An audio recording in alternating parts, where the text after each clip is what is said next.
Bonjour bandeko nyonso oyo bopesaka ngai chance ya kolanda nga na chaîne nanga DLM Lulu TV na YouTube et puis bao bazwaka aussi libaku au moment par moment plutôt ya kolanda ngai na ba compte na ngai mibale oyo ezali Maître Douli Montouloulou. J'ai des comptes Facebook et aussi na ba oyo nyonso baza na ba numéro nanga.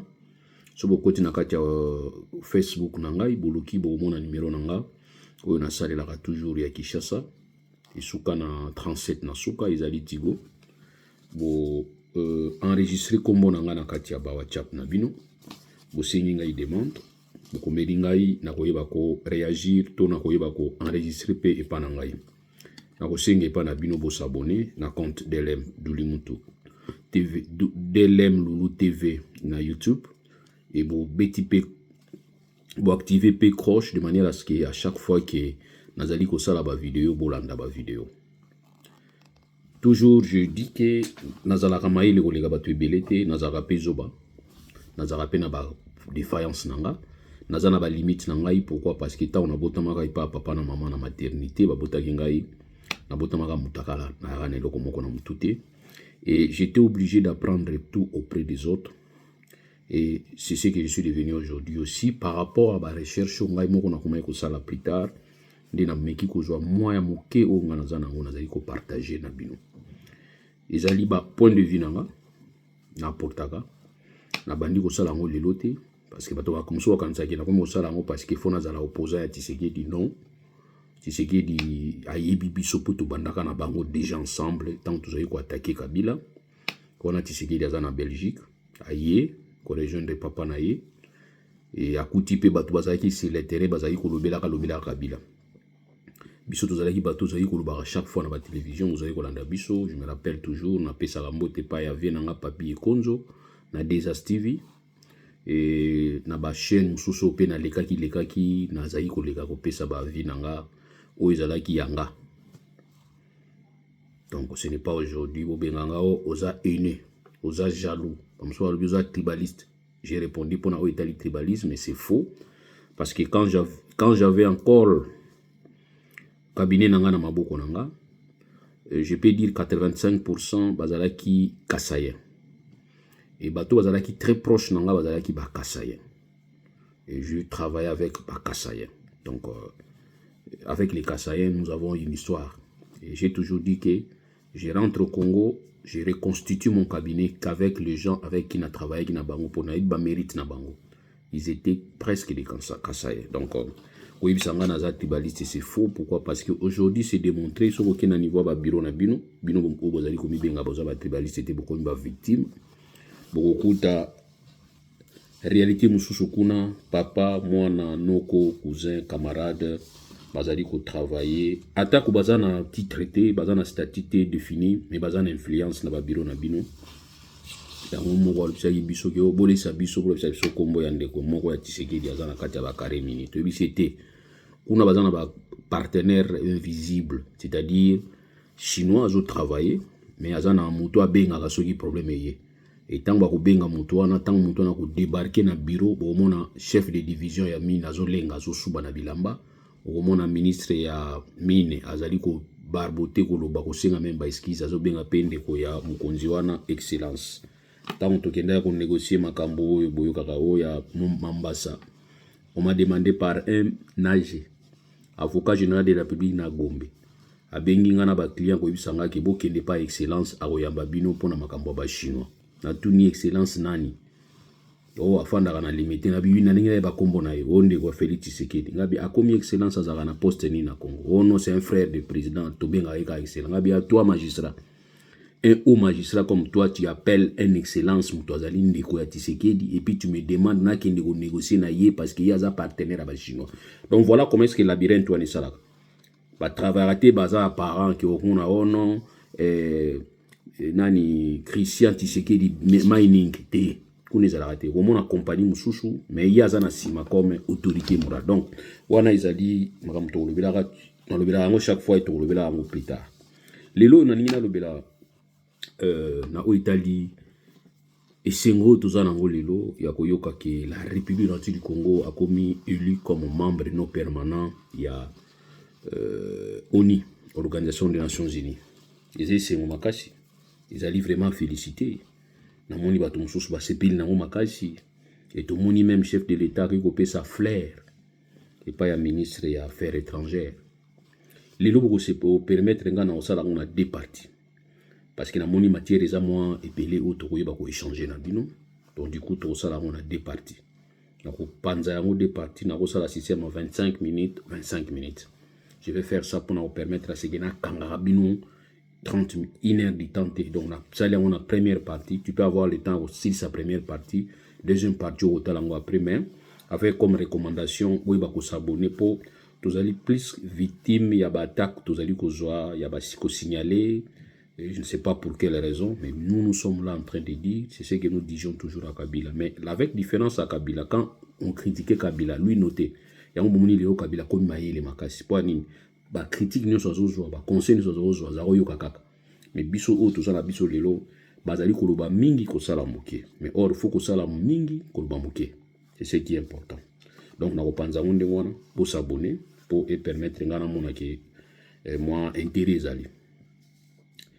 Tomoni, président de la République, Ayambi, ministre des Affaires étrangères, a payé flair. Excellence, monsieur le président. Si nous avons une équipe, pour nous alater, pour bisoba ou surtout dans l'équipe, nous avons tout melaté. Ou soit Bakangi, ou soit Baboumi, des Baboumi Wapanga, Kabasele, paix encore à son âme. Ça, ils ont résisté à intolérance. Ils allaient résultat, il y a intolérance. Batu bakangi wana, nazo senge pa na bino, so ba avocat na bino bazoyoka. Oya tinda ki otanga kombo na ye. Parce que nous devons couper cycle wana. Faut to kata habitude wana. Si tu es un adversaire politique nanga, ko utiliser ba voyou te ba atteindre nga po izo habite na yo, sepeli po zo nini. C'est ça. Donc je demande à ce que bato bazali vraiment impliqué, o bazali ya kokanga mana dossier oyo ya kabasele. Wampanga, pour Babomi, je demande à ce que, tout possible, vous citer Batu ou Batinda qui binu pour commettre Makambouana. Je pense que c'est mieux. Voilà, c'est très bien, c'est très indiqué. Pour permettre à ce que tout kata eloko wana, puisque trop c'est trop, on ne doit pas commencer à utiliser les voyous pour tout se régler par contre il y a politique. Non, il faut tout y a solo là. Kingandi a lobby leka loba oyo moni malamote. Awa na soutenir te po balobi boy. Na ba obo sa ba commentaire. Ou ça la commentaire te oyika oza zoba. Ozo décret. Donc ça dit bino bo yé ko la kaka français ba insulte. Ou soit bo somba ba dictionnaire ou ba benga ba expression dictionnaire d'expression impolie. Donc autant arabe ba expression ya impolitesse. Aux un dictionnaire ou à la expression comme on a oh non tu es carnivore non quand quelqu'un réfléchit na na yé et la bouzoba bayaka na komi qui tisane sur le non monsieur tu as dit ceci loi et lobby boy tu as dit ceci en principe c'est boy on l'a qui si ou apporté comme ça moi aussi je peux dire que ah na c'est trompe qui mais tant yo fini tata na biso fini maman na biso rien à voir na makambo et puis na kotika ti na ko continuer donc voilà alors tout le monde qui ma maman a eu flair. Chef de l'État, il faut tika bitidi wana. To tika. Na poto na zomo na bitidi ya poto. Maman apesi mwana ne flair. Mobali apesi moi si ne flair. Moi si apesi mobali ne flair. Mais souvent c'est mibali va pesa. Na mwana ni mimi mibali va pesa basi ba flair. Yo po pesa moi si no flair obata meki na sima kiti mnini. Un anniversaire à maman. Ma mère, anniversaire à mère et tous les cas. Tout le monde qui simba ki flair obata meki na sima bazo filmer na radia bien au pesi. Ils ont bien. Mais oui, et puis sa ministre des Affaires étrangères, Flair.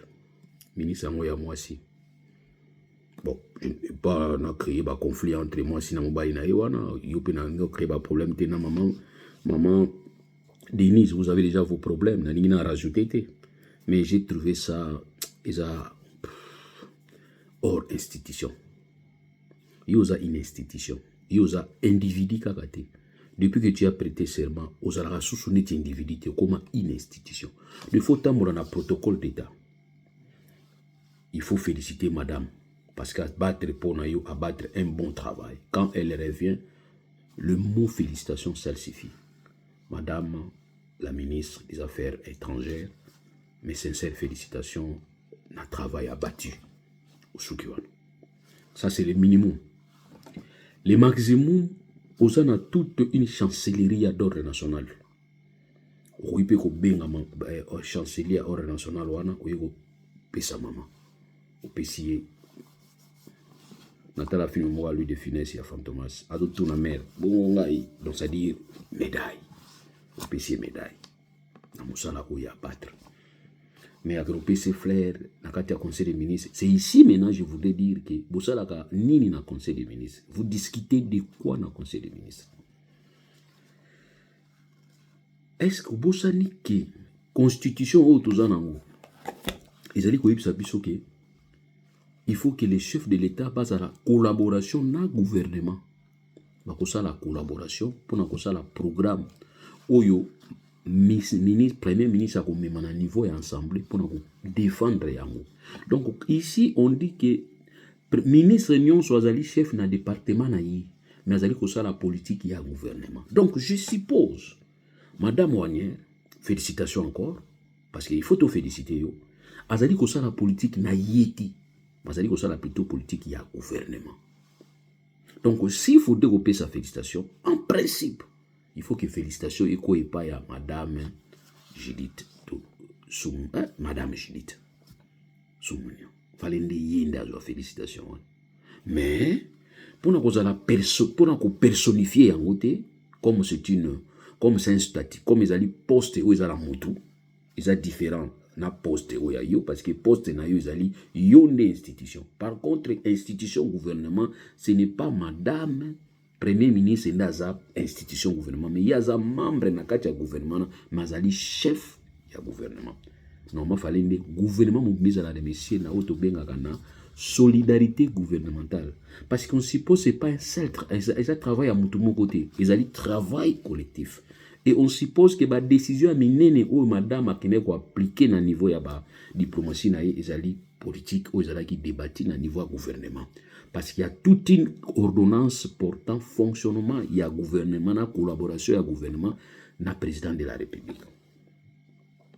Donc, monsieur le président de la République, je pense, Flair au PSA qui est pour la raison moussou. Si ils ont pour la haut, il y a ça qui nous sala na niveau ONU, na on est poste ya non permanent wana, il y a un au PSA qui est Flair, je ne pense pas. Moi, je pense que vous avez autre sentiment. Vous avez un sentiment na bino. Vous matérialiser en haut, et monsieur promita qui est na olakisa o kinga imana lela yo na miso abatu. Ni mikoro au moment petit monsieur soir ça moi si na e bac na miso abatu. Et monsieur ya mbusali mais vous couvrez en haut bien vraiment. Parlons de cette grande nouvelle. Membre non permanent. Oh, membre. Mais c'est pas la première fois. C'est bien mais c'est pas la première fois. La réunion du Congo ils ont un belé. Et belé, c'est une histoire. Et je vous dis, dans quelle période Tozwaka ya souka? Tozwaka yango na souka en 1990 et 1991. Vous savez qui était au pouvoir? C'est le dictateur Mobutu Sese Seko Ngwendo Wazabanga. Vous savez qui était dans l'opposition à cette époque-là? C'est le vieux Étienne Tshisekedi, opposant charismatique. Leader charismatique. C'était lui qui s'opposait contre le régime de Mobutu en 1990 et 1991. Et c'est cette période-là que la RDC est élue comme membre non permanent. Il y a Souka, au niveau de l'Union européenne, au niveau de l'ONU, Organisation des Nations Unies. Donc moi je pense que mérite wana tout la mérite à résultat obtenu. Ils allaient règles établies. Oyo toyebi comment est-ce que Mobutu a comme membre, comment est-ce qu'un État tiers un État non membre à conseil, non membre permanent. Un État qui n'est pas membre permanent. Parce qu'il y a membre permanent. Donc, pas membre permanent. Les membres permanents, ils ont Chine, ils ont Russie, ils ont France. Après, on a comme membre permanent. Beaucoup de tout le temps qui na classe, tout le temps qui na classe. Nous avons étudié ça dans la classe. Tout le temps qui est en classe. C'est pas celui où temps qui dans la classe, mais en tout cas, nous avons eu le temps d'étudier ça à l'école. Tout le temps qui est en chic. Donc nous avons Chine, on dit manière ramassée, on dit manière ramassée. Place moi on a comment qui on a pas sous tes places. Bon, place moi on a comment qui je ne sais plus là où j'ai écrit ça. Tout ça en Chine, toi en Russie, toi en Royaume-Uni, toi en France, toi en États-Unis. Ouais, voilà. Ma pays membre. Donc ma pays membre permanent, oui. Donc Chine, États-Unis, France, Royaume-Uni, la Russie. On est un pays permanent. Il y a Conseil de sécurité. Et dans un pays non permanent, on a besoin de 10 membres. 10 membres, on a élu dans le mandat de 2 ans. Et ils ont réparti répartition, on a dit 3 sièges pour l'Afrique. Siège pour l'Europe orientale. 2 sièges pour l'Amérique latine et Caraïbes. 3 sièges pour l'Europe occidentale et autres. Il y a 10 membres. Sur so, 3, 5, 6, voilà, 4, 8, 10. Bazaka, renouvelable. Ils ont chaque année renouvelable. Chaque 5 ans renouvelable. Mais, mandat, ils ont 2 ans pour la bataille. Je pense que c'est comme ça il faut comprendre l'histoire. Alors, qu'est-ce qui se passe chaque pays? Pays nyonso apesaka annonce à lobby qui n'a pas posana za la candidat. Pays nyonso annosaka. Neti na RDC to annosaki déjà posa to za ba membre ya membre non permanent ya ONU depuis 2024. C'était précisément dans mois de février. Conférence Moïse Salamaki na Union africaine. Conférence des présidents. Le président de l'Union africaine, RDC a cotisé candidature, c'était en mois de février 2024. C'est-à-dire que nous avons pour ça nous avons membre. Ok. Pour nous avons membre, il faut un soutien. Il y a un groupe, groupe régional, il faut un soutien à Bango. Il y a la RDC, à Kendagi, niveau Union africaine, au Senga, au coach sa candidature. Et fin juin, ça la élection. En juin, ça la élection. Les tous abouillés. Toi, en juin déjà, ça dit élection. Il y a un moment où le président Nabiso, to État RDC. Et comme membre, il y a membre non permanent. Membre non permanent. Et puis, il faut la élu dans 2 tiers. Topé cet exemple. Dans 2 tiers, ça veut dire quoi? Topé cet exemple, il y a 190 pays. Pour ça, 190 multiplié par 2, divisé par 3. Il y a bien 2 tiers. Donc, on a Kawana, on a cet exemple à 190 pays. Il faut avoir 127 voix. Dans la région Nabino. Dans la région Nabino. Votant. Bazo voter, pesio confiance. Balobi oui, tout indio. Alors, ceux qui vont voter, vous avez une possibilité que omi pesa sous vote mususu. Il faut ils attendre. Il y a un moment de la du Congo, ils ont qui tant moulaï. Pendant 90-91, tout ça qui va membre non permanent, ti lelo. Donc, tu es commis sous lelo, va membre. Ce n'est pas automatique. Et ce n'est pas parce que les labino, non. Il faut faire la démarche à niveau ya sous-région, à niveau ya groupe régional. De wana, bakoye banako, pesa yo ningisa, n'est-ce pas? Yako zala lisusu, membre. Il faut tant et les cas.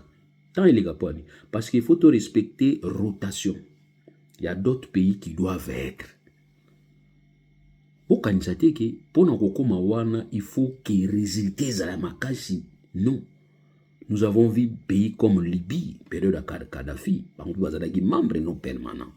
Nous avons vu des pays comme Zimbabwe, période de Roberto Mugabe, valeur la démocratie dans Moutou Aïbiamote, membre. Parce que c'est une rotation. Ils ont dépendre par rapport à voter dans la région, place yo fandi. Si Moutou temps à se préparer, il faut qu'on soit déjà candidature avant. Pour permettre aux membres de réduire. Je ne dis pas que la diplomatie intervenir. Je n'ai pas dit ça. Moi, je suis honnête. Mais dans le lobby qui est allé au départ, ne faut pas croire qu'ils ont pour elengi ya komona président oyo tosepelaka na ye mboka oyo tosepelaka na yango mboka oyo sala musala kitoko non parce que nalakisi bino ke na 90-91 Mobutu azalaki na leso moko kopesa biso na démocratie te. Mobutu na ba ne 90-91 wana période ngana ba période ngana ila kiki ponga na kini ba 89 na uti mboka ba période wana Kinshasa pe na ba yango na malamu te période wana Mobutu azalaki na histoire malamu te mais Zaïre ezalaki élu comme membre non permanent. Na ola sabino degré oyo bolingi bo komisango mais oyo batu fo ba comprendre. Eza bien mais eza finalité te. Et puis eza mutambu à un certain moment. Na ola sabino eza mutambu. Donc voilà qu'est-ce qui est important. Je viens de vous dire que la RDC a cotisé qui demande na février 2024 lors il y a sommet Salamaki. Il y a un chef de l'État, place RDC, qui pousse. Et nous avons pensé que la RDC, favorablement, ils allaient bien placés. Pourquoi? Parce que, bataille dans l'histoire à RDC, Aneni Yasuka, Oyazalaki membre, c'était 90-91, ça fait au moins 30 ans, plus de 30 ans. Donc, c'est quand même normal à un certain moment, tout Pesaïe, moi, Valère Wana, à qui nous représenter. Peut-être, voilà. Moi, je ne dis pas qu'il y a un, mais peut-être. C'est ce que moi je pense, peut-être. On a le peut-être, on a le peut-être. Donc, RDC, papa, c'est la mot battu flair. Coupé, c'est la mot battu flair. Pour nous, le rôle est en sensité. Parce que c'est un travail collectif. Le gouvernement agit en solidarité, et en responsabilité, en complémentarité. Par principe, au gouvernement est en mais un président qui va commencer à honorer un membre du gouvernement, on suppose que les alliés politiques à gouvernement d'une manière générale, je pense que ce président-là a péché à mon sentiment. Oui. Et je comprends maintenant pourquoi est-ce que Constant Moutamba, ministre d'État, ministre de la Justice, a fait sa respect pas à premier ministre. C'est parce que le premier ministre n'a pas dit à Kaboulagati, na café, tant ba master na ye ba collègue na ye ba zobeta dame na ba G6 na kati ya conseil des ministres. Ça parenthèse. Donc voilà ce que je viens de vous dire par rapport à adhésion ou soit acceptation à RDC, élection à RDC comme pays, comme membre non permanent et à conseil de sécurité. Conditions isali, il faut aux membre il y a ONI, conditions isali, la condition isali. Il est écrit dans le papier, il y a des conditions. Donc, condition, il faut être membre des Nations Unies. Il faut avoir une bonne réputation diplomatique. C'est là où je dis que je n'exclus pas que réputation diplomatique, il faut y aller bien. Pourquoi dans le Bindémon? Vous savez, quand le chef de l'État était élu en 2019, en 2018, quand on a prêté serment en 2019, là j'étais encore à Kin. Nazaina nos camarades na bango, nazaina nos koloba bango bi bazako sepela parce que ils avaient période où ils attaquer Kabila ou le chef de l'État comme président de la République. To bien ni bisaye. Attention Keba, attention Keba.